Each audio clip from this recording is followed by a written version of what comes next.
अथ मन्त्रपाठः। ॐ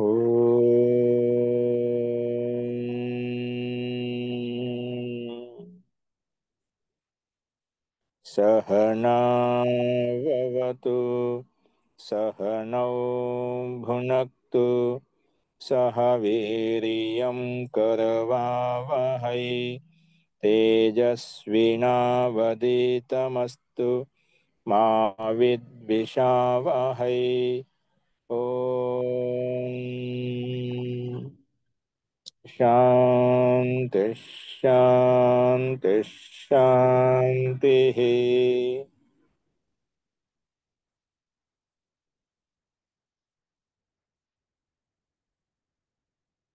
సర్వేభ్యో నమః. అందరికీ నమస్కారం అండి. మనము మీమాంసా దర్శనంలో 1వ అధ్యాయంలో 1వ పాదం చూస్తున్నాము. అందులో 5వ సూత్రానికి సంబంధించి శబ్ద నిత్యత్వ అనిత్యత్వ విషయంలో మనం విషయాన్ని ప్రస్తావించుకుంటున్నాము. నిన్న ప్రసంగంలో దేహాతిరిక్తంగా ఆత్మతత్వం ఉంది అనే విషయంలో సిద్ధాంతి ప్రస్తావన తీసుకొచ్చినప్పుడు దేహాతిరిక్తమైనటువంటి ఆత్మ అంటే ఏది లేదు, కేవలం విజ్ఞానం మాత్రమే, విశిష్ట జ్ఞానం మాత్రమే, జ్ఞానానుభూతి మాత్రమే, వేరే తత్వం అంటే ఏది లేదు అని పూర్వపక్షి ప్రశ్నిస్తూ వస్తున్నాడు. సిద్ధాంతి విజ్ఞానం కంటే భిన్న ఆత్మను స్వీకరించాలి, లేకపోతే పూర్వజ్ఞానము ఏదైనా కర్మ చేసినప్పుడే, పూర్వంలో ఏదైనా ఆ ఆత్మతత్వాన్ని స్వీకరించినప్పుడే పూర్వంలో చూసినటువంటి వస్తువు పదార్థం వ్యక్తి ఏదైతే ఉందో మనకు అనుభవంలోకి వస్తాడు, వాటి పట్ల ఇష్ట కామన కోరిక అనేది కలుగుతుంది. అంటే ఆ వస్తువు పట్ల ఇచ్ఛ మనకు కలుగుతుంది అనే విషయాన్ని మనం చెప్పుకున్నాం. ఎందుకంటే ఇక్కడ నేను పూర్వపక్షి చెప్పాడనమాట. ఏం చెప్పాడంటే, పూర్వంలో ఎవరైతే పూర్వస్మృతి జ్ఞానం ఉంటుందో, పూర్వంలో ఏదైతే వస్తువుని చూశాడో, పదార్థం చూశాడో, వారికి మళ్ళీ ఆ, అనుభూతి కలుగుతుంది, వారికి ఆ కోరిక ఆ వస్తువు పట్ల ఇష్టం అనేది కలుగుతుంది అని చెప్పి చెప్పుకున్నాం. అందుకే లాస్ట్లో నిన్న ఏకస్మిన్ అహని య ఏవ ఉపలబ్ధ అపరేద్యురపి స ఏవ ఏషిష్యతి.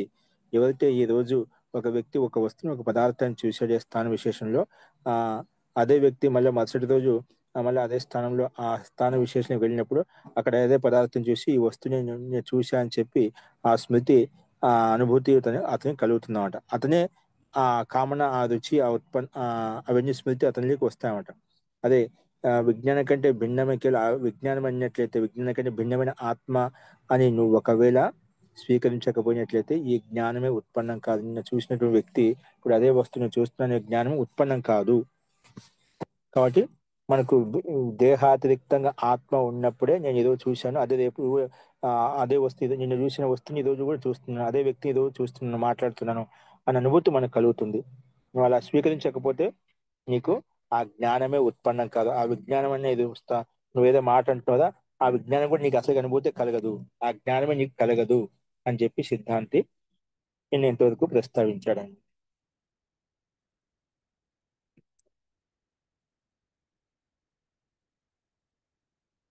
అస్తు. ఇప్పుడు అదే క్రమంలో మళ్ళీ పూర్వపక్ష ఆక్షేపిస్తున్నాడు.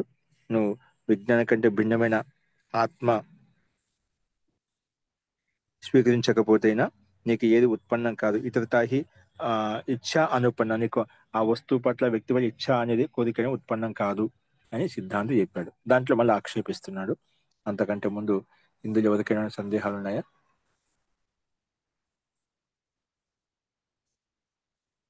అస్తు తరిహి చూడండి, అదే విషయంలో మళ్ళీ ఏ రకంగా ప్రస్తావిస్తున్నా అంటే,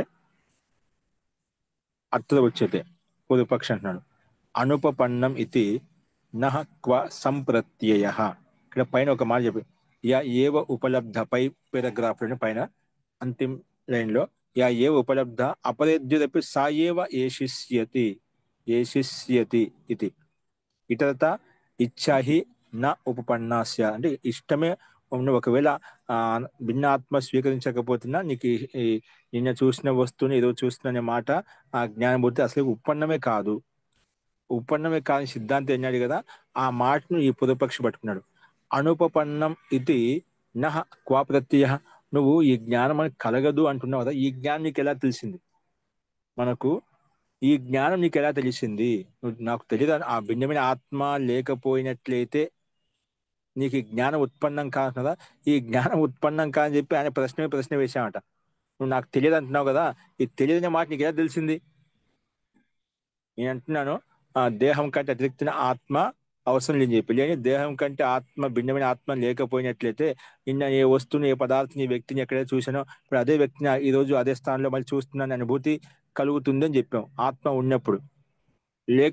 లేకపోతే నీకు ఆ జ్ఞానమే ఉత్పన్నం కాదు అని అనే సిద్ధాంతం అన్నమాట. ఇప్పుడు జ్ఞానం ఉత్పన్నం కాదు నువ్వు మాట అంటున్నావు కదా, ఈ జ్ఞానం నీకు ఎక్కడి నుంచి వచ్చిందన్నమాట. తెలియదు అంటున్నావు కదా, తెలియదనే మాట నీకు ఎలా తెలిసింది? తెలియదనే మాట, ఆ జ్ఞానం ఉత్పన్నం కాదనే మాట నా క్వ సంప్రత్య, నీకు ఆ జ్ఞానం ఎలా అనుభూతి కలిగింది, ఆ జ్ఞానం ఎలా కలిగింది అని. అనుపపన్నం ఇది ఉత్పన్నం కాదు అనే మాట నీకు ఎలా తెలిసింది, నీకు ఎలా అర్థమైంది, ఎలా నీకు అనుభూతి కలిగింది అని పూర్వపక్షి అతన్య సిద్ధాంతాన్ని మళ్ళీ ఆ రకంగా ఆ ఉత్తరకంగా అడుగుతున్నాడు. నహక్వ సంప్రత్య, ఆ జ్ఞానం నీకు ఎలా కలిగింది తెలియదని చెప్పి. ఎందుకంటే ఎన్నా ప్రమాణేన అవగతం, ఎందుకంటే ప్రమాణంతో నేను చూపించలేదు కదా. ఎన్నా ప్రమాణేన అవగతం, నువ్వు తెలుసుకోవడానికి ప్రమాణంతో చెప్పినట్లయితే అది తెలుసుకునే వాళ్ళం. కాబట్టి విజ్ఞానాత్ తావత్ అన్యం నా ఉపలభామహి, అందుకే విజ్ఞానం కంటే భిన్నంగా ఏదో నువ్వు ఉంది అంటున్నావు, అది ఉపలబ్ధం కావడం లేదు, ప్రమాణంతో చూపించడం లేదు అంటే ఉపలబ్ధం కావడం లేదు కాబట్టి లేదు. అందుకే విజ్ఞానమే సర్వస్వం, విజ్ఞానం అంతా అన్నట్టుగా పూర్వపక్షి మళ్ళీ అంటున్నాడు. నా ఉపలభామహే తత్ శశ విషాన్నవత్ ఏవ నాస్తి ఇత్యేవం అవగచ్చామః. ఇప్పుడు ఏది ఉపలబ్ధం కాలేదో అది ఆ ఉపలబ్ధం కాదో అది ఎలా తీసుకుంటాం? నా ఉపలభామహే, ఏది ఉపలబ్ధం కావడం లేదో తత్ శశ విషాన్నవత్, అంటే కుందేలు కొమ్ములు, శశం అంటే కుందేలు అనమాట. శశ విషాన్నవత్ ఏవ అంటే కుందేలు కొమ్ములు లేవు అనే మాట ఏదైతే నాస్తి ఇది అవగచ్చామః, కుందేలు కొమ్ములు అనగానే మనకు కుందేలు కొమ్ములు ఉండవు, శబ్దం అయితే ఉంది కానీ అక్కడ ఆ ద్రవ్యం, ఆ పదార్థ, ఆ వస్తువు అక్కడ ఉండదు అనమాట. నాస్తి అవగచ్చామః అంటే ఆ లేవు అని చెప్పి మనం తెలుసుకుంటామట. అక్కడ కుందేలు కొమ్మ దానికి లేవు అన్నట్టుగా తెలుసుకుంటామట. నచ తస్మిన్ అసతి, నచ తస్మిన్ అంటే ఏదో కుందేలు కొమ్ములు లేవు, నచ తస్మిన్ అసతి విజ్ఞాన విజ్ఞాన సద్భావో అనుపన్న. ఒక లేకపోతే ఆ అక్కడ విజ్ఞానం కూడా నీకు ఉత్పన్నం కాదు, అంటే విజ్ఞానం ఉందని చెప్పి మాటలు నీకు కూడా ఉత్పన్నం కాదు. ఒకవేళ నాచ తస్మిన్ అసతి, ఏ విధంగా అయితే ఇప్పుడు కుందేలు కొమ్ములు లేవు అంటున్నావు కదా, లేవనే మాట ఏ విధంగా నువ్వు చెప్తున్నావో దాని ప్రకారంగా చూసిన దాని సదృశంగా లేవు అన్నట్లయితే నీకు ఆ విజ్ఞానం కూడా లేదు. నువ్వు దాన్ని లేదంటున్నావు కదా, ఆ రకంగా విజ్ఞానం కూడా నీకు ఉండదు అన్నమాట. నాచ తస్మిన్ అసతి విజ్ఞాన సద్భావో అనుపపన్న, విజ్ఞానం సత్తా కూడా ఆ ఉత్పన్నం కాదు, విజ్ఞాన మాట కూడా అది ఉత్పన్నం కాదు. కాబట్టి ప్రత్యక్ష ప్రత్యక్ష అవగతత్వాదేవ, కానీ అది మనకు ఆ నీ ప్రకారం వెళ్తే విజ్ఞానం కూడా లో లోపం వస్తుంది, దోషం వస్తుంది. కానీ మనకు అలా లేదు. ఎందుకంటే ప్రత్యక్ష ప్రత్యక్ష అవగతత్వాదేవ, అది ప్రత్యక్షంగా మనం చూస్తున్నామట, అనుభూతి మనం కలుగుతున్నమాట. ఈ క్షణంలో ఈ వస్తువుని, ఈ పదార్థాన్ని చూస్తున్నా అని మనకు కలుగుతుంది, అనుభూతి కలుగుతుంది అన్నమాట. ఏ రకంగా ప్రత్యక్ష అంటే క్షణికత్వం చ అస్య ప్రత్యక్ష పూర్వకమే, ఏదైతే క్షణికం అంటే ఈ వస్తువులో ఈ సమయం ఈ వస్తువుని చూశాను, ఆ విజ్ఞానం మనకు తెలిసిపోయింది, ఆ వస్తువుని, ఆ పదార్థం, వ్యక్తిని చూశాను, అది వెంటనే ఆ విజ్ఞానం నష్టం అయిపోయింది అన్నమాట. అది మనకు ప్రత్యక్ష క్షణికం కాలం ఉన్నది కూడా, క్షణకాలం ఉన్నా కూడా అది అలాగే కంటిన్యూ చూసినప్పుడు ఉంటుందన్నమాట. వాళ్ళ పొదుపక్ష యొక్క అభిప్రాయం ఏంటి? ఏ సమయంలో, ఏ కాలంలో, ఏ వస్తువును, ఏ పదార్థాన్ని, ఏ వ్యక్తి అయితే మనం చూస్తున్నామో ఆ చూసినంతలో ఆ విజ్ఞానం అక్కడ ఉంటుందంట, ఆ జ్ఞానం అక్కడ ఉంటుంది. ఎప్పుడైతే ఆ వ్యక్తి అక్కడి మన స్థానాంతరంగా వెళ్ళిపోయాం, ముందుకు వెళ్ళిపోయాం, లేదా అక్కడి వెళ్ళిపోయాము, అక్కడి నుంచి ఆ వ్యక్తి, ఆ వస్తువు వేరే అయిపోయింది, అప్పుడు మనకి అది నష్టం అయిపోతుంది. ఆ జ్ఞానం అక్కడ ప్రత్యక్షం లేదు కదా, నష్టం అయిపోతున్నాం. అంటే ఎంతవరకు అయితే మనకి ప్రత్యక్షంగా ఉంటుందో అది ఆ క్షణకాలం వరకే ఉంటుందన్నమాట. అందుకే ఇక్కడ క్షణికత్వం చ అస్య ప్రత్యక్ష పూర్వకమే, అంటే క్షణకాలం ఉండేది మన ప్రత్యక్షమే కదా, దాంట్లో నువ్వు లేదని చెప్పడానికి లేదన్నమాట. మన క్షణకాలమైన నువ్వు భిన్నమైన ఆత్మతత్వం ఉందని చెప్పి నువ్వు అది కూడా చూపించలేకుండా ఉన్నావు కదా.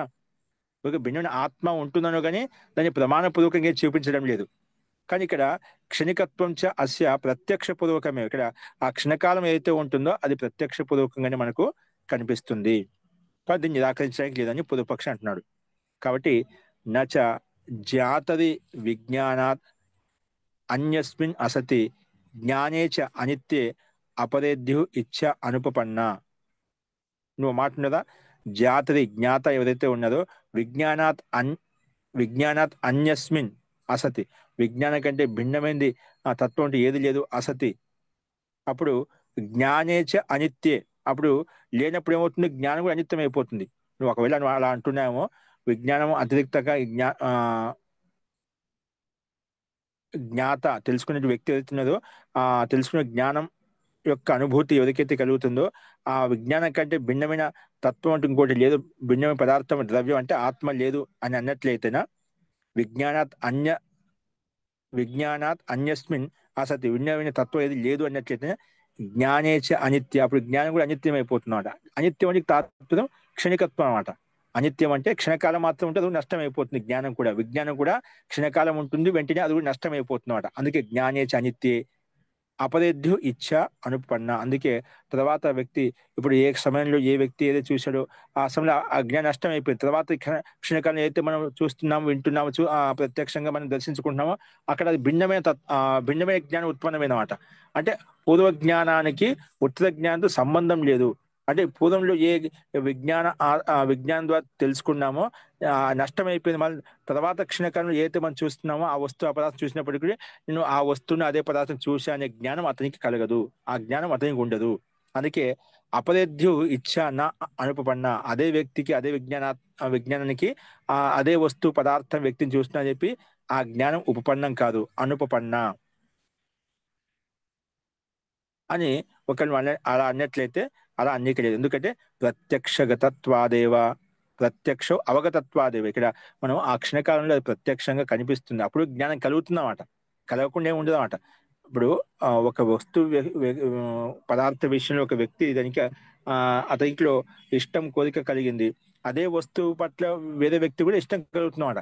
ఇష్టం కలగదు అని చెప్పడానికి లేదన్నమాట, ఆ వ్యక్తి తెలియకపోతే ఇంకా వెతికి తెలియదని చెప్పి కూడా నియమం లేదన్నమాట. అదే మాట ఇక్కడ అంటున్నమాట. న ఖలు ఏతద్ దృష్టం, న ఖల్వపి ఏతద్ దృష్టం య ఏవ అన్యేద్రు ఉపలబ్ధ సా ఏవ అన్యేద్రు ఏషిత ఇతి. న ఖలు న ఖల్వపి ఏతద్ దృష్టం, ఎవరైతే ఈ వస్తువు పదార్థం చూశారో, యహ ఏవ అన్యేద్రు ఉపలబ్ధ, ఆ అదే వస్తు పదార్థం వేరే వ్యక్తి అన్య ఉపలబ్ధ, సా ఏవ అన్యేద్రు ఏషిత, అంటే అదే వస్తువు అదే పదార్థం వేరే వ్యక్తి వేరే ఆ వ్యక్తి ద్వారా తెలుసుకోగలుగుతున్నమాట. అంటే పూర్వ వ్యక్తి ఇక్కడ శరీరం ద్వారా తెలుసుకోబడుతున్నా అనే భావంతో చెప్తుంది. శరీరం ద్వారానే విజ్ఞానాత్మ అనే ఒక తత్వం ద్వారా ఆ విజ్ఞానం అనుభూతి కలుగుతుంది. నువ్వు విజ్ఞానం కంటే భిన్నమైన ఆత్మను స్వీకరించాలని అంటున్నావు, దానికి అవసరం లేదన్నమాట. అదే వస్తు విషయంలో నా కల్వపి ఏతద్ దృష్టం యా ఏవ అన్యేద్యు ఉపలబ్ధ సా ఏవ అన్యద్ది ఏషిత ఇది. అంటే ఎవరైతే నువ్వు ఏమంటున్నావు, ఎవరైతే నిన్న మొన్న ఏ వస్తువు పదార్థం చూశారో అదే వ్యక్తి తర్వాత మరుసటి రోజు కూడా ఆ వస్తువు ఆ పదార్థం చూసినా అదే వ్యక్తికి అనుభూతి కలుగుతుంది, ఆ జ్ఞానం కలుగుతుంది, వేరే వ్యక్తి కలగదు అని నువ్వు ఆ మాట కదా, అలా చెప్పడానికి నియమం లేదు. నాకు సంబంధం చెప్పుకోవాలి ఇక్కడ. ఏవ అన్యద్ది ఉపలబ్ధ సా ఏవ, అతడే అన్యదు అన్యది ఏషిత ఇది. నా నువ్వు అదే వ్యక్తికి అనుభూతి కలుగుతుంది, వేరే వ్యక్తికి కలగదని చెప్పడము అలా ఆ నియమం లేదు, అలాగే జరుగుతుంది చెప్పి ఆ నియమం లేదు. అంటే వేరే వ్యక్తి కూడా అనుభూతి కలగవచ్చు, నీ కలగంత మాత్రంగా వేరే వ్యక్తికి కలగదని చెప్పి నీకు లేదని చెప్పి పూర్వపక్షి అంటున్నాడు అనమాట. ఇదం తు దృష్టం యత్ క్వచిత్ అన్యేన దృష్టం అన్య అన్య ఇచ్చతి క్వచిత్ నా. ఇదం తు దృష్టం, ఇప్పుడైతే ఒక వస్తు పదాన్ని మనం చూసాం, యత్ క్వచిత్ అన్యే దృష్టం, ఆ ఇంకొకటి విషయ వస్తువును వేరే ద్వారా వ్యక్తిగా చూడబడింది అన్నమాట. అందుకే యత్ క్వచిత్ అన్యే దృష్టం అన్య ఇచ్చతి, అంటే ఇప్పుడు ఈ వస్తువు ఈ పదార్థం ఈరోజు నేను చూశాను, రేపు అదే వస్తువు పదార్థం ఇంకొక వ్యక్తి చూస్తారన్నమాట. అంటే అదే వస్తువు పట్ల ఆ వ్యక్తికి అదే కోరిక కామన కలుగుతుంది అన్నమాట. కొందరు కలుగుతుంది అదే వస్తువు పదార్థం పట్ల, కొందరు కలగదు అనమాట. అందుకే క్వచిత్ అన్య దృష్టం అంటే అన్య వ్యక్తి ద్వారా చూసింది, అన్య ఇచ్చేది వేరే వ్యక్తి ఇష్టపడుతున్నమాట అదే వస్తు పదార్థాన్ని. క్వచిత్ నా, కొందరు ఇష్టపడటం లేదు.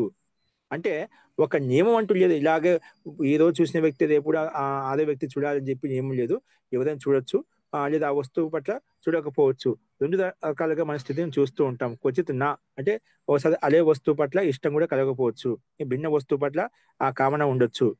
కాబట్టి ఈ రకంగా అదే విజ్ఞానం కంటే భిన్నమైన ఆత్మ ఉండాలన్న మాట ఇక్కడ ఆ అనేది ఇక్కడ సామంజస్యం కాదు అన్నట్టుగా పూర్వపక్షి అవసరం లేదు. విజ్ఞానం ద్వారా తెలుస్తుంది. వ్యక్తి వేరే వ్యక్తి కూడా అనుభూతి కలుగుతుంది అన్నట్టుగా సమాధానం చెప్తున్నాడు అనమాట. అందుకే సమానాయం సంతతౌ అన్య ఇచ్చతి సంతత్య అంతరే నా ఇచ్చతి ఇది. అందుకే సమానాయం సంతతో ఇటు సమానమైన పరంపర, సంతతి అనే పరంపర ఒక వ్యక్తి ఈ వ్యక్తికి ఈ వ్యక్తికి కలుగుతుందని ఆ స్థితి పరంపర ఏదైతే ఉందో సంత్యత్ అంతరే నా ఇచ్చతి ఇది నా భిన్నంగా కలుగుతుందని చెప్పి లేదనమాట. భిన్నంగా అంటే ఈ ఆ వ్యక్తికి కలుగుతుంది వేరే వ్యక్తికి కలగదని చెప్పే స్థితి అయితే లేదు.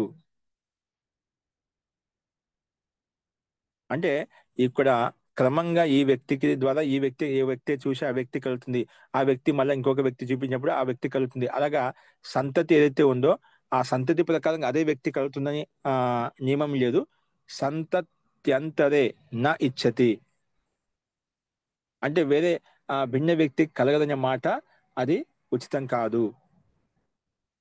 అంటే సమానంగా ఉన్నప్పుడే కలుగుతుంది, సమానంగా లేకపోతే కలగదు. అంటే సమాన వక్త సమాన కర్త అయినప్పుడే కలుగుతుంది, సమాన కర్త కాకుండా భిన్న వ్యక్తి కలగదని అనడం ఏమాత్రం ఉచితం నా ఇచ్చతి అని చెప్పడం అది ఉచితం కాదనమాట. అందుకే తస్మాత్ నా సుఖాది వ్యతిరిక్తో అన్యో అస్థితి. అందుకే సుఖాది కంటే వ్యతిరిక్తంగా సుఖాదే ద్వారా తెలుస్తున్నమాట.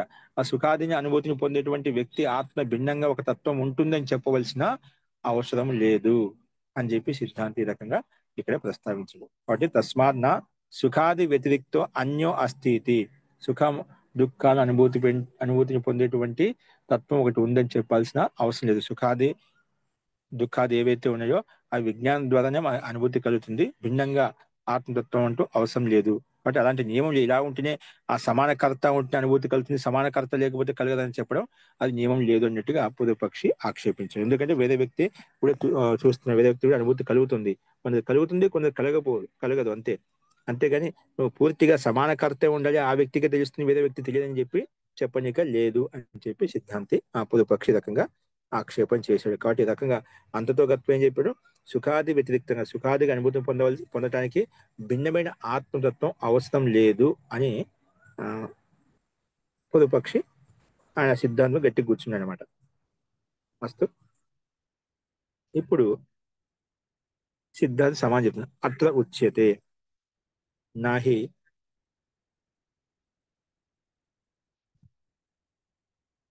అస్మర్తారః ఇచ్చంతి ఇది ఉపద్యతే. నాహి అస్మర్తారః ఇచ్చంతి ఇది ఉపద్యతే. ఆ రకంగా అయితే ఇంకా స్మర్త అంటే ఎవరైనా అంటే ఎవరైతే స్మరించలేదో ఎవరైతే చూడలేదో వాళ్ళు కూడా స్మరణ అవుతుంది అని చెప్పి నువ్వు అంటున్నావు. ఆ దోషం వస్తుందన్నమాట. అస్మర్తారః ఇచ్చంతి ఎవరైతే స్మరించలేదో వాళ్ళు చూడలేదో అటువంటి వ్యక్తి ఇష్టపడుతున్నా అంటే ఎలా సాధ్యమవుతుంది. అందుకే నాహి అస్మర్తారః ఇచ్చంతి ఇది ఉపద్యతే. ఎవరైతే స్మరణ చేయలేదో వారు కూడా ఇష్టపడుతున్నారు అనే మాట ఏదైతే వస్తుందో ఇది ఉపపన్నం కాదు. ఇది ఉపద్యతే నా ఇది ఉపద్యతే ఈ రకంగా నా ఉపద్యతే అంటే స్మరణ స్మరించని వాళ్ళు చూడని వాళ్ళు ఆ ప్రత్యక్షంగా ఆ అనుభూతిని పొందిన వాళ్ళు కూడా నువ్వు పొందుతున్నారనే మాట అది సాధ్యం కాదు. నా ఉపపద్యతే నాక సమయం ఇక్కడ కలుపుకోండి. అస్మర్తార అంటే స్మరించినటువంటి వాళ్ళు చూడనటువంటి వాళ్ళు కూడా ఇష్టం కలుగుతుంది అనే మాట నా ఉపపద్యతే నా ఇత్తి ఉపపద్యతే ఇది ఉపన్నం కాదు.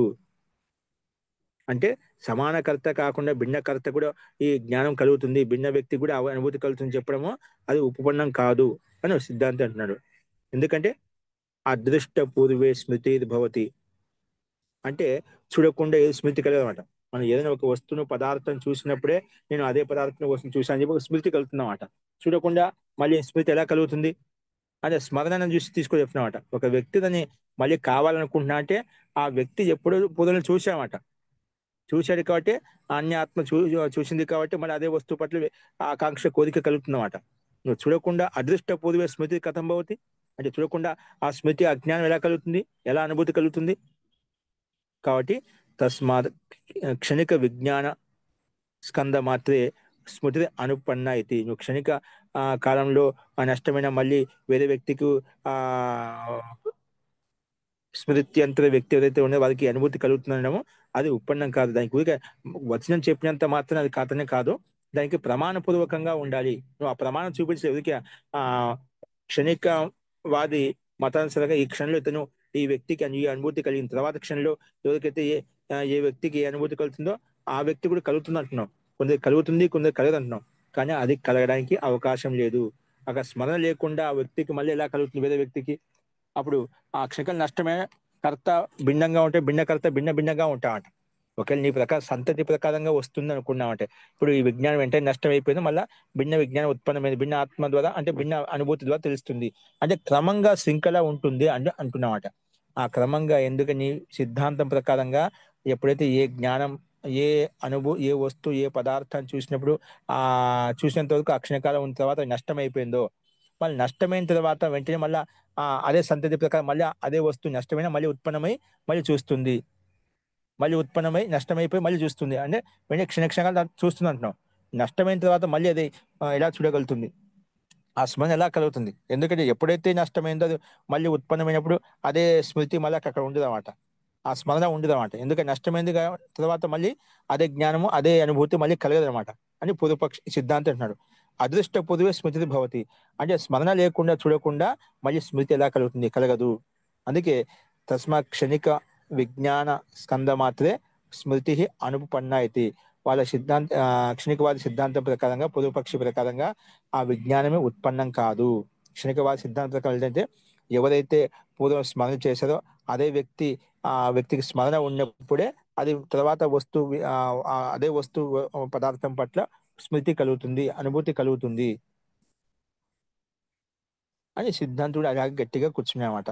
కాబట్టి వేరే తత్వం, ఆ ఆత్మతత్వం ఉంది కాబట్టి, ఆత్మలో ఆ జ్ఞానం ఉంది కాబట్టి, ఆ స్మరణ ఉంది కాబట్టి నీకు స్మరణ ద్వారా తెలుస్తుందన్నమాట. స్మరణ లేకుండా తెలియదు అని చెప్పి సిద్ధాంతి అది చెప్పాడనమాట. అందుకే నీ ప్రకారం స్మృతే ఉత్పన్నం కాదు. మళ్ళీ తెలుసుకోగలుగుతాడండి, కొంత తెలుస్తుంది కొంత తెలియదు అనే మాటను, అసలు ఆ మాట ఉత్పన్నం కాదు, నువ్వు ఎలా అంటున్నావు ఆ మాట అని సిద్ధాంతి ఈ రకంగా సమాధానం చెప్పాడు. కానీ మళ్ళీ అంతటితో ఆగలేదు. మళ్ళీ పూర్వపక్ష ఆక్షేపిస్తున్నాడు. అత్ర ఆహా ఏమంటున్నా అంటే స్మృతిరపి ఇచ్ఛావత్ పూర్వ జ్ఞాన సదృశం విజ్ఞానం. ఏంటి? స్మృతి కూడా ఇచ్ఛాకి సమానంగానే పూర్వ జ్ఞాన సదృశం విజ్ఞానం. పూర్వంలో ఏ జ్ఞానం అయితే కలిగిందో ఆ జ్ఞానానికి సదృశంగానే ఇది కూడా విజ్ఞానమే. పూర్వంలో ఏ జ్ఞానం కలిగిందో ఆ జ్ఞానానికి సదృశమై ఇప్పుడు తర్వాత చూసిన జ్ఞానం కూడా అది దానికి సమానమైనదే. పూర్వంలో నేను ఏదైతే ఏ కర్త చూశాడో, ఏ అనుభూతికి ఏ విజ్ఞానం ద్వారా ఏ తెలుసుకున్నాడో, తర్వాత ఏ జ్ఞానం ఉత్పన్నమవుతుందో దానికి సదృశమైనటువంటిది నువ్వు అది కాదు ఎందుకంటావు అని పూర్వపక్షి అంటున్నాడు. స్మృతి తప్పి స్మృతి కూడా నువ్వు కలగదంటున్నావు. స్మృతి ఉత్పన్నం కాదు అంటున్నావు కదా, తర్వాత వ్యక్తికి అవుతుందనేట్టుగా చూపిస్తున్నాడు. స్మృతి తప్పి ఇచ్ఛావత్ అంటే పూర్వంలో ఏ వ్యక్తికి ఇష్టం ప్రకారంగా చూసి ఆ వస్తు పదార్థం చూశాడో ఆ పూర్వ జ్ఞానానికి సదృశంగానే ఇప్పుడు చూసిన జ్ఞానం కూడా తర్వాత క్షణకాలం ఉత్పన్న జ్ఞానం కూడా అదే సమానమైంది. పూర్వ జ్ఞాన సదృశం విజ్ఞానం. ఆ విజ్ఞానం కూడా అదే విధంగా మనం అర్థం చేసుకోవాలి. ఎందుకంటే పూర్వ విజ్ఞాన విషయం వా స్మృతి స్మృతి ఇది ఉచ్యతే. పూర్వ విజ్ఞాన విషయం వా, ఎందుకంటే పూర్వ విజ్ఞానం అంటే పూర్వంలో ఏ జ్ఞానం అయితే అనుభూతి కలిగిందో ఆ విషయంలోనే ఆ ఉంది కాబట్టి ఆ స్మృతి కలిగింది, లేదని చెప్పడానికి లేదు, ఉంది అని పూర్వపక్షం మళ్ళీ అంటున్నామట. స్మృతి ఇది ఉచ్యతే. అందుకే దాని స్మృతి అని చెప్పి నేను చెప్పుకుంటామట. ఎందుకంటే తచ్చ ద్రష్టది వినష్టే, అంటే ద్రష్ట అంటే చూసిన వ్యక్తి ఎవరైతే ఉన్నారో తచ్చ ద్రష్టది వినష్టే అపి అపరేద్యు ఉత్పద్యమానం నా అనుపపన్నం. నువ్వేమంటున్నావు? ద్రష్టది వినష్టే అపి, ఇక్కడ ఏమంటున్నా ద్రష్ట వినష్టమైనప్పటికీ కూడా అపరేద్య వేరే వ్యక్తికి మళ్ళీ ఆ తర్వాత కాలంలో అదే జ్ఞానం అనేది ఉత్పద్యమానం నా అపరేద్యు ఉత్పద్యమానం నా అనుపన్నం. వేరే వ్యక్తికి ఆ జ్ఞానం కలుగుతుంది అంటున్నావు కదా, అది ఉత్పన్నం కాదని మాట అంటున్నావు. అలా చెప్పనీకి లేదు. ఎందుకంటే ప్రత్యక్ష అవగతత్వాదేవ, అది ప్రత్యక్షపూర్వక అవగతం అవుతుంది, తెలుస్తుంది. నువ్వు లేదు ఉత్పన్నం కాదని చెప్పనీకి లేదని చెప్పి సిద్ధాంతిని అంటున్నాడు పూర్వపక్షి. ఇప్పుడు అదే మాటకు చూడండి, కొంచెం మార్చి అదే మాట తిప్పి చెప్తున్నమాట. మాటల్లో శబ్దజాలాన్ని కొంచెం మనకు ఈ సంస్కృత వాక్యాలు తెలిసినట్లయితే పదజాలని కొంచెం పదాలను మార్చేసి అక్కడక్కడ తిప్పుతున్నాడు పదాలను. అంటే పూర్వపక్షుడు అలాగే మారుస్తున్నాడు, సిద్ధాంతుడు అదే విధంగా నువ్వు ఎంత మారుస్తున్నావు అదే విధంగా మార్చి చెప్తున్నామాట. అందుకే ఆ అజ్ఞానం కూడా ఉత్పన్న కారణం కదా, అది ప్రత్యక్షంగా ఉండి నువ్వు ఎందుకు కాదంటున్నావు? అది ప్రత్యక్ష పదవి క్షణకాలమైన ప్రత్యక్ష పదవికం కదా, అది ప్రత్యక్షంగా అనుభూతి కలుగుతుంది, ఎలా నిషేధించగలుగుతావు? అందుకే ప్రత్యక్ష అవగతత్వాదేవ, ప్రత్యక్షం కలుస్తుంది కాబట్టి నువ్వు నిషేధించడానికి లేదు. అందుకే అన్యస్మిన్ స్కం స్కంద ధనే అన్యేన స్కందధనేన ఆ యజ్ఞానం తత్ తత్ సంతతి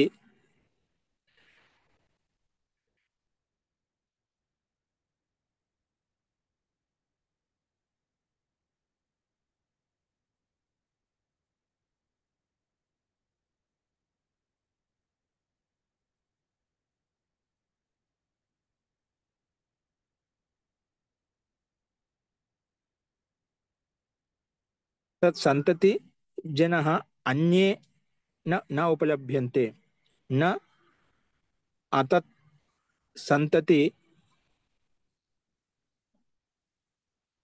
ఇక్కడ ఒక పదం మనకు ఏదో మిస్టేక్ అనిపిస్తుంది.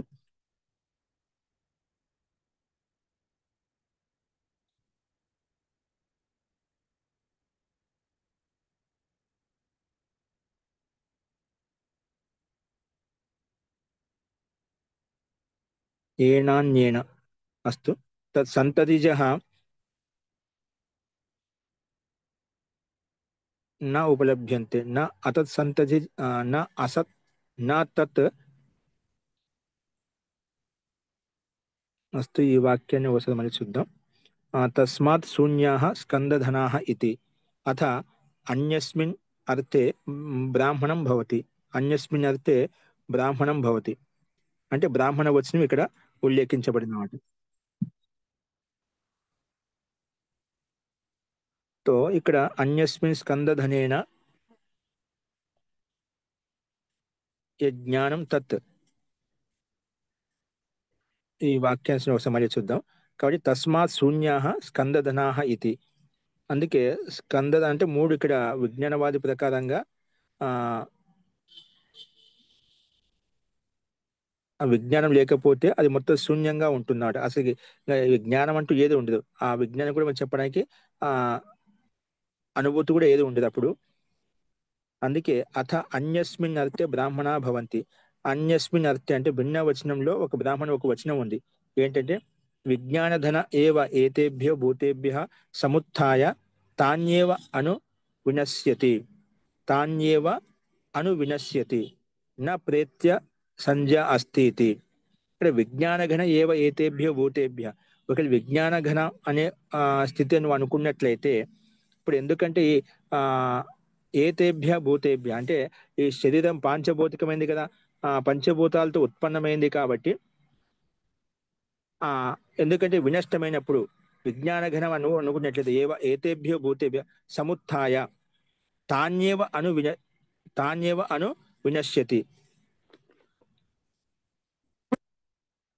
అంటే ఇక్కడ విజ్ఞాన రూపంలో విజ్ఞాన రూపి ఇన్ భూతంసే ఉత్పన్న హోకర్, అంటే విజ్ఞాన రూపి ఇన్ భూతాలతో ఉత్పన్నం అయిపోయి, అంటే పాంచభౌతిక శరీరం ద్వారా అయితే మనకు శరీరం మన శరీరం కనిపిస్తుందో దాన్నే అన్నిటికీ కాని శరీరం అని చెప్పుకుంటున్నాం. కాబట్టి అందుకే విజ్ఞాన రూపి ఇన్ భూతంసే ఉత్పన్న హోకర్ ఉన్కే భూతంకే వినాశకే సాధి, అంటే ఈ పాంచభౌతిక శరీరం ఏదైతే ఉందో వినష్టమైనప్పుడు భూతం కి వినాశ కే సాథ్ హి వినష్ట హో జాతా హై, అంటే వినష్టమైనప్పుడు అంటే మరణేక పశ్చాత్ జాన్ నహి రేతా, అంటే చనిపోయిన తర్వాత ఆ జ్ఞానం ఉండదంట మళ్ళీ. ఇప్పుడు అంటే ఇక్కడ క్షణికవాది సిద్ధాంతం ప్రకారంగా ఏంటంటే ఇప్పుడు క్షణకాలం ఉత్పన్నమైంది వెంటనే నష్టం అయిపోయింది. అంటే స్థూలంగా చెప్తాం, ఇప్పుడు స్థూల శరీరం పాంచభౌతిక శరీరం ఉన్నంత వరకు ఆ జ్ఞానం ఉంటుంది. ఆ చనిపోయిన తర్వాత మళ్ళీ ఆ శరీరం ఉత్పన్నమైనప్పుడు ఆ జ్ఞానం అనేది ఆ స్థితి అనేది అక్కడ ఉండదు అన్నమాట. అంటే జీవించి ఉన్నంత వరకే మనకి ఆ జ్ఞానం ఉంటుంది, తర్వాత మళ్ళీ అదే జ్ఞానం ఉండదు. అలాగే క్షణికవాద సిద్ధాంతం ప్రకారంగా ఇక్కడ ఆ స్థితి ఇక్కడ ఉండదు, అంటే నష్టమైన తర్వాత మళ్ళీ అదే జ్ఞానం ఉత్పన్నం కాదు, భిన్న జ్ఞానం ఉత్పన్నం అవుతుంది. అందుకే విజ్ఞాన రూపి ही इन भूतों से उत्पन्न होकर उनके भूतों के विनाश के साथ ही विनष्ट हो जाता है, అది కూడా వినష్టమైపోతుంది. అంటే मरने के पश्चात नहीं रहता అని చెప్పి పూర్వపక్షి ఆ తన విషయాన్ని ఆ రకంగా సిద్ధాంతికి చెప్తూ ప్రస్తావిస్తున్నాడు. అదే విషయాన్ని ఒకసారి మళ్ళీ చూడు. పైనుంచి विज्ञान में दृष्ट अन्य विज्ञान रूप से जो स्मृति रूप ज्ञान होता है वह वह उसी पूर्व दृष्टा विज्ञान की परंपरा में होने वाले अन्य विज्ञान से उपलब्ध किया जाता है. भिन्न परंपरा में उत्पन्न अन्य विज्ञान से पूर्व दृष्टि की स्मृति रूप उपलब्ध नहीं होती. पूर्व दृष्टि की स्मृति रूप उपलब्धि नहीं होती, इसलिए विज्ञान रूप वस्तु शून्य है. విజ్ఞాన రూపం వస్తు సిద్ధాంతం అది శూన్యంగా ఉంటుంది. అంటే అక్కడ ఏమీ ఉండదు అన్నట్టుగా. అంటే పూర్వంలో దృష్టమైనటువంటి వస్తు పదార్థం ఏదైతే ఉందో, నువ్వు భిన్నమైన ఆత్మ స్వరూపాన్ని నువ్వు అంగీకరించాలంటున్నావు. ఆ రకంగా అయితే ఆ ఏదైనా జ్ఞానం క్షణకాలమే ఉంటుంది కాబట్టి మళ్ళీ మనకు ఉత్పన్నం మళ్ళీ ఆ స్మృతి ఉండదు కాబట్టి అప్పుడు ఆ ఇది కూడా స్వీకరించడానికి అంటే మొత్తం శూన్యంగా ఉంటుంది. అంటే స్వ వ్యతిరిక్త వస్తు శూన్య. అంటే విజ్ఞాన రూప వస్తువు ఏదైతే ఉంటుందో అది కూడా శూన్యంగా ఉంటుంది, ఏమి ఉండదు అన్నమాట అక్కడ. అంటే క్షణకాలంలో ఉత్పన్నమైన జ్ఞానం అయితే ఉందో నష్టమైనప్పుడు అక్కడ నష్టం అంటే అక్కడ ఏమీ ఉండదు అన్నమాట. అంటే పొదుపక్షికి అభిప్రాయం ఏంటంటే అది నష్టమైన తర్వాత ఆ సంస్కారం అయితే ఉందో తర్వాత ఉత్పన్నమైన విజ్ఞానికి కారణభూతం అవుతుంది. తర్వాత నష్టమైపోయి అది నష్టమవుతూ పూర్వ సంతతికి కారణభూతమై ఇది నష్టం అయిపోతుంది. ఇప్పుడు ఏ విధంగా అయితే మనం అలలు చెప్పుకుంటామో ఒక అలలు ఉత్పన్నమయ్యేటప్పుడు అవి నీటిలో మనం చూస్తుంటామట. అలా అలలు కొనసాగుతూ పోతుంటామట. అంటే ఒక పూర్వ అల ఉత్పన్నం అవుతుంది నదిలో మన సముద్రాల్లో చూస్తుంటామట. అది పూర్వం నష్టం అయిపోయి దానికి ఉత్పన్నం చేసి అది నష్టం అయిపోతుంది. మరి దాన్ని ఉత్పన్నం చేసి నష్టం అయిపోతుంది. అలాగే మనం ఆ రకం తీసుకుంటామట. ఇక్కడ అదే రకంగా ఆ జ్ఞానం కూడా నష్టమవుతున్న సందర్భంలో తర్వాత ఉత్పన్నమైన జ్ఞానికి కారణభూతమై నష్టమైపోతుందన్నమాట. ఆ రకంగా సంతతి కొనసాగుతుంది అని పొదుపక్ష అభిప్రాయం అట. కానీ ఇక్కడ నష్టమైన మొత్తం ఏమీ ఉండదు, శూన్యంగా ఉంటుంది. ఆ రకంగా నువ్వు నిషేధించినట్లయితే శూన్యంగా ఉంటుంది, అక్కడ ఏమీ ఉండదు అన్నిటికీ పూర్వపక్షి సిద్ధాంతి యొక్క మాటను చెప్తూ దీన్ని ఆ రకంగా అయితే మా సిద్ధాంత విజ్ఞానం కూడా అంటూ ఏదో ఉండదు, శూన్యంగా ఉంటుంది అని ఆ రకంగా దోషం చూపించుకుంటూ సిద్ధాంతిని ఖండిస్తున్నామట. ఈ విషయంలో తన మాటను పుష్టి చేసుకోవడం కొరకు ఒక మాట చెప్పాడనమాట. ఈ సాధుత్వమే బ్రాహ్మణ వచన भी होता है. బ్రాహ్మణ వచనం కూడా ఉంటుందంట. ఏంటంటే విజ్ఞాన రూపి ही इन भूतों से उत्पन्न होकर భూతోం కే వినాశ్ కే సాత్ హి వినష్ట హో జాతా. నష్టం అవుతుంది చెప్పుకున్నామట. ఆ మాటకు సమాధానంగా సిద్ధాంతం ఏం చెప్పాడంటే यह इस प्रकार जैसे आपने कहा है नहीं होता. అంటే నువ్వు మొత్తం శూన్యంగా ఉంటుంది, ఏమి ఉండదు అక్కడ అని ఆ మాట నువ్వు అంటున్నావు కదా, ఆ మాట అసలు ఉత్పన్నం కాదు, నువ్వు కేవలం కథను మాత్రం ఉల్లేఖిస్తున్నావు. అక్కడ సిద్ధాంతి అదే అంటున్నావు. ఇక్కడ నువ్వు ఏ రకంగా అయితే చెప్పావో అది ఇక్కడ ఉత్పన్నం కాదు. अन्य पूर्व दिन में दृष्ट वस्तु के विषय में दूसरे दिन मैंने इसे देखा था यह ज्ञान होता है. ఇప్పుడు పూర్వంలో ఏ వ్యక్తి ఏ వస్తువు ఏ పదార్థం చూశాడో తర్వాత ఆ వ్యక్తి చూసినప్పుడు ఈ వస్తువుని చూశాను ఆ జ్ఞానం అనుభూతి ఉంటుంది. నేనే చూశాను, నేనే అనే పదం ఇక్కడ పట్టుకున్నాడు సిద్ధాంతి. ఏమంటున్నాడు, నేను చూశాను, నేననే మాట నీకు ఆ వస్తువుని చూసింది నిన్న నేనే అని చెప్పి అనుభూతి కలుగుతుంది కదా. అనుభూతి అంటే వేరే భిన్న ఆత్మతత్వానికి సంకేతిస్తుంది. కానీ నువ్వు విజ్ఞాన రూపం ప్రకారంగా మన ఏదైతే వస్తువు కామన కలుగుతుందో ఆ వస్తువు ఆ పదార్థం పట్ల అక్కడ నీకు అనుభూతి లేదా నష్టం అయిపోయిందన్నమాట. అక్కడ భిన్న కర్మ భిన్న అస్తిత్వం ద్వారా భిన్న గతివిధి నడుస్తున్నమాట. కానీ నీకు ఈ అనుభూతి ఇక్కడ కలుగుతుంది అంటే నేనే అని చెప్పి అది మనకు విజ్ఞానం కంటే భిన్నమైన ఆత్మతత్వం ఉందని మనకు స్పష్టంగా అర్థమవుతుంది. అందుకే సిద్ధాంతి ఇక్కడ ఏమంటున్నా అంటే నువ్వు ఏదైతే చెప్పావు అది అక్కడ ఇక్కడ వర్తించదు. కానీ పూర్వదినంలో దృష్ట వస్తువు ఏదైతే ఉందో తర్వాత దినంలో కూడా చూసినప్పుడు ఆ జ్ఞానం అతనికి కలుగుతుందన్నమాట. ఈ వస్తువు నేను చూశాను, ఈ జ్ఞానం స్వయం ఆత్మదృష్టి వస్తువు కే విషయమే హీ హోతా హై. స్వయంగా అతను చూశాడు కాబట్టి ఆత్మద అనుభూతి ఉంది కాబట్టి ఆ స్మృతి ఉంది కాబట్టి ఆ స్మరణ ఉంది కాబట్టి ఆ విషయంలో గట్టిగా చెప్పగలుగుతున్నాడు, నేనే చూశాను, నేనే స్పర్శించాను, నేనే ఈ రకంగా ఈ స్థాన విశేషంలో ఈ వస్తువును గమనించానని చెప్పి ఆ స్థానము, ఆ పదార్థము, ఆ ద్రవ్యము అన్ని కూడా అతనికి నేనే స్థితి అతనికి స్పష్టంగా అర్థమవుతుంది. అంటే నేను అనేది అతనికి అనుభూతి కలుగుతుంది. కాబట్టి నువ్వు విజ్ఞానం అనే స్థితిని చూసుకున్నట్లయితే ఆ అనుభూతి నేనే అనుభూతి కలగదు అక్కడ.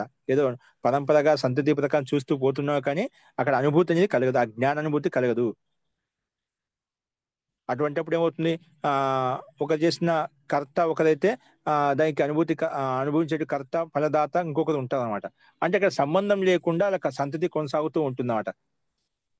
ఎవడో చేయడము, ఎవడో అనుభవించడం, ఎవడో అనుభవించడం, ఎవడో చేయడం అనేట్టుగా అది సంబంధం లేకుండా సంతతి అంటే పరంపర కొనసాగుతుంది.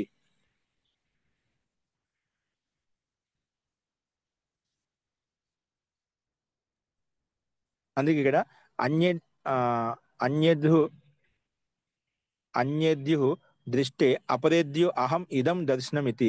నేనే చూశాను, ఆ జ్ఞానం కలుగుతుంది. దర్శనం భవతి ప్రత్యయ, ఆ జ్ఞానం అతనికి కలుగుతుందన్నమాట. కాబట్టి ప్రత్యేక ఆత్మనిచే ఏతద్ భవతి నా పరత్ర. ప్రత్యేక ఆత్మలో ఈ అనుభూతి ఖచ్చితంగా అందరికి కలుగుతుంది. ప్రత్యేక ఆత్మనిచ ఏతద్ భవతి నా పరత్ర. కాబట్టి అపరోహి అసౌ అన్యేద్యు దృష్టవాన్ తస్మాత్ తద్ వ్యతిరిక్తో అన్యో అస్తి యథా అయం అహం శబ్ద. అందుకే అపరోహి అసౌ అన్యేద్యు దృష్టవాన్ తస్మాత్ తద్ వ్యతిరిక్తో అన్యో అస్తి. ఇక్కడ మనకు వేరే అతిరిక్త ఆత్మతత్వం ఉంది కాబట్టి అనుభూతి, అహం అనే అనుభూతి కలుగుతుంది. ఇక్కడ అపరస్థితి నేనే అనుభూతిని పొందే అనే ఆ స్థితి ఆ ద్రష్ట స్వయంగా చెప్తున్నాడు అనుభూతి అహం అనే శబ్దం ద్వారా. కాబట్టి తది వ్యతిరిక్తో అన్యో అస్తి, అన్యతత్వం ఒకటి ఉందని చెప్పి తీసుకోవాలి. ఎలాగంటే అయం అహం శబ్ద. ఇక్కడ అహం అనే పదం ఏదైతే మనం గట్టిగా చెప్తున్నాం, నేను నేనని చెప్పి, అక్కడ నేననే మాట ఈ శరీరం కాకుండా నేననే ఆత్మతత్వాన్ని ఆత్మతత్వాన్ని భిన్నమైన శరీరం కంటే భిన్నమైన తత్వాన్ని ఇక్కడ ఆ సంకేతం ఇక్కడ మనకు కనిపిస్తుంది. కాబట్టి అది దేహాతిరిక్తమైనటువంటి ఆత్మతత్వాన్ని సంకేతిస్తుంది చెప్పి అహం శబ్దం ద్వారా సిద్ధాంతి గట్టిగా పట్టుకున్నామట. అది ఈ విషయంలో ఇలాగా ఉల్లేఖించబడింది. అస్తు. చూడు, ఒకే విషయాన్ని మనకు ఆ పూర్వపక్ష యొక్క అభిప్రాయం అంతా కేవలం విజ్ఞాన రూపంలో మాత్రమే ఉంది. విజ్ఞానం ఒకటే అది మనం అనుకున్నట్లయితే క్షణకాలం ఉంటుంది, అది నష్టమైపోతుంది, మళ్ళీ ఆ స్మృతి మనకు ఉండదు. కానీ విజ్ఞానం కంటే భిన్న ఆత్మత్వాన్ని గమనించినట్లయితే, ఎందుకంటే ఈ జ్ఞానగుణం ఆత్మకే ఉంటుంది కాబట్టి ఆత్మగుణం ద్వారా పూర్వ స్మృతి ఉంది కాబట్టి పూర్వ స్మృతి అనుగుణంగా మళ్ళీ తర్వాత స్మృతి కూడా అతనికి ఉత్పన్నం అవుతుంది. దాన్ని నిమిత్తం చేసుకుని ఆ నేను అనే భావన కలుగుతుంది. కాబట్టి ఆ తత్వాన్ని అయితే మనం ఖచ్చితంగా స్వీకరించాలనే భావంతో సిద్ధాంతి దాన్ని మళ్ళీ ఈ రకంగా ప్రస్తావన చేశాడనమాట. మహోదయ, జీ కింద టీకాలో అత్ర స్కంద ఘన శబ్దో బౌద్ధ పరిభాషయ విజ్ఞాన రూప వస్తు మాత్ర పరహ అని ఇచ్చారు. జీ అవును, ఇది వాళ్ళకు పరిభాష అనమాట. అది స్కందగణ శబ్ద. అంటే మన విజ్ఞానం ఏదైతే ఉంటుందో దాన్ని వాళ్ళు స్కందగణ అని చెప్పి అంటున్నాం అనమాట. దాంట్లో విజ్ఞానంలో 2-3 శబ్దాలు కలుపుకుంటుంది ఇక్కడ.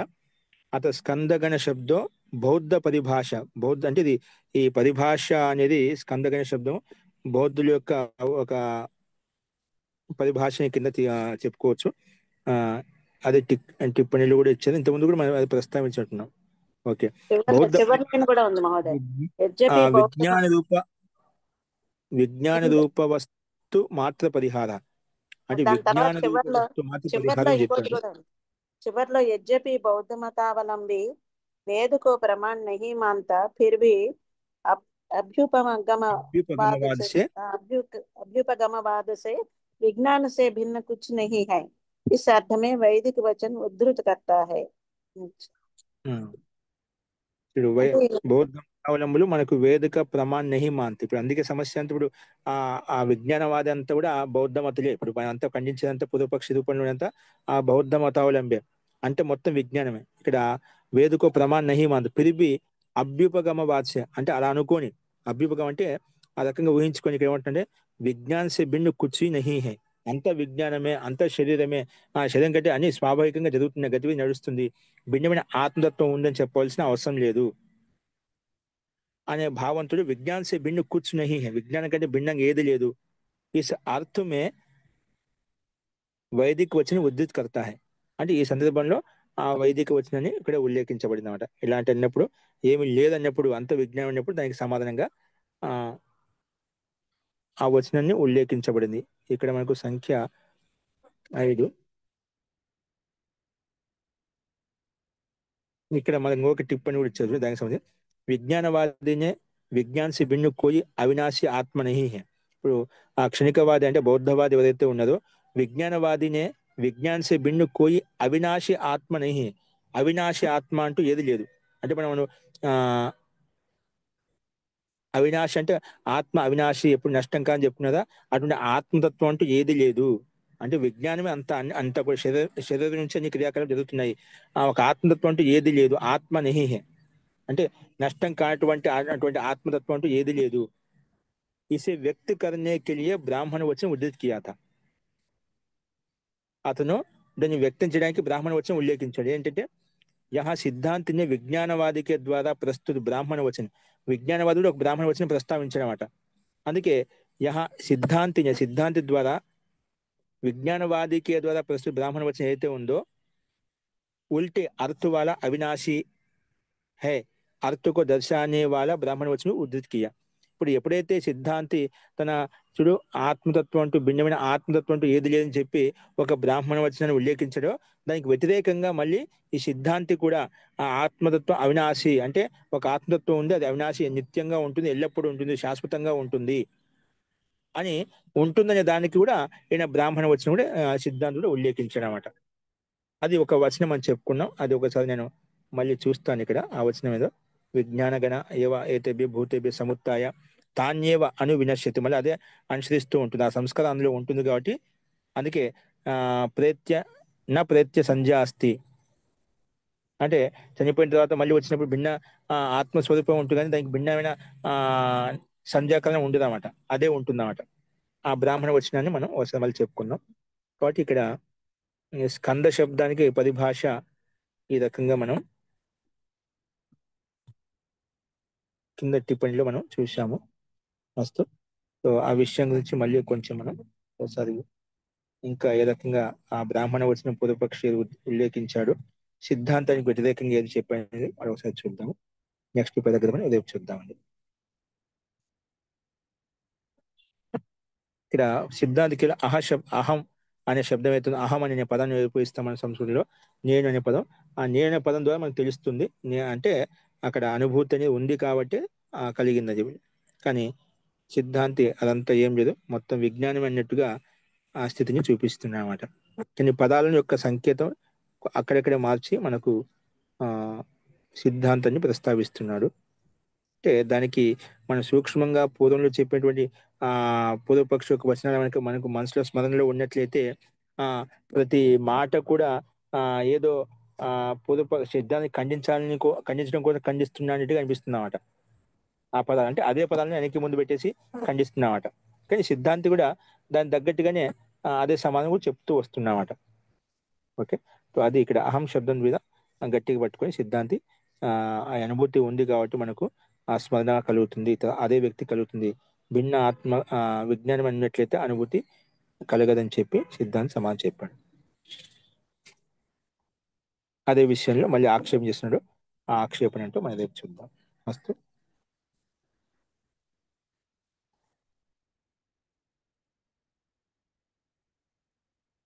ఇక్కడ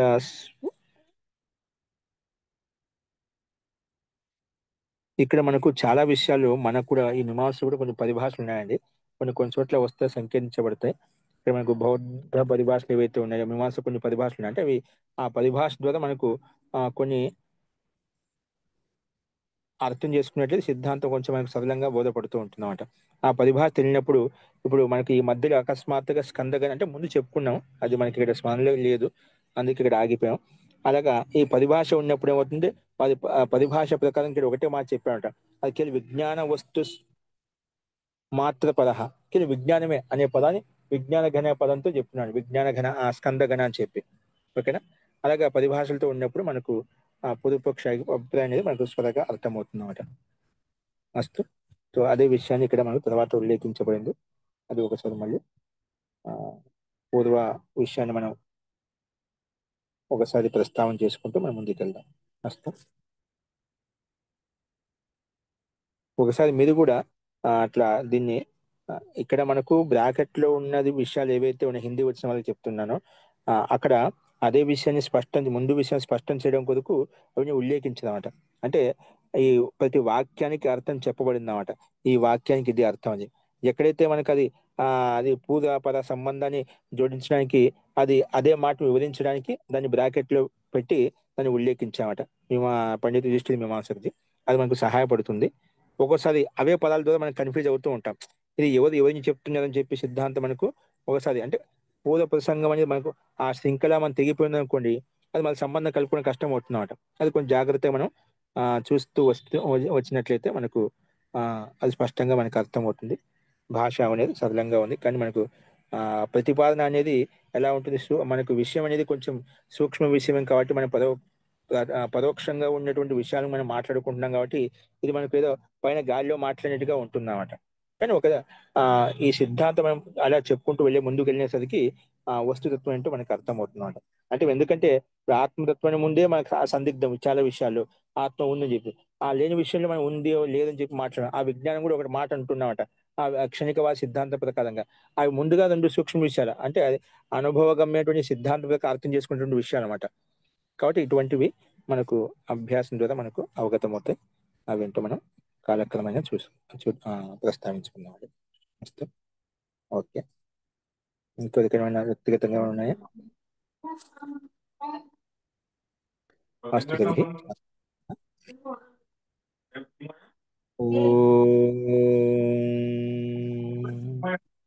सर्वे भवन्तु सुखिनः, सर्वे सन्तु निरामयाः, सर्वे भद्राणि पश्यन्तु, मा कश्चित् दुःखभाग् भवेत्। ॐ शान्ति शान्ति शान्तिः।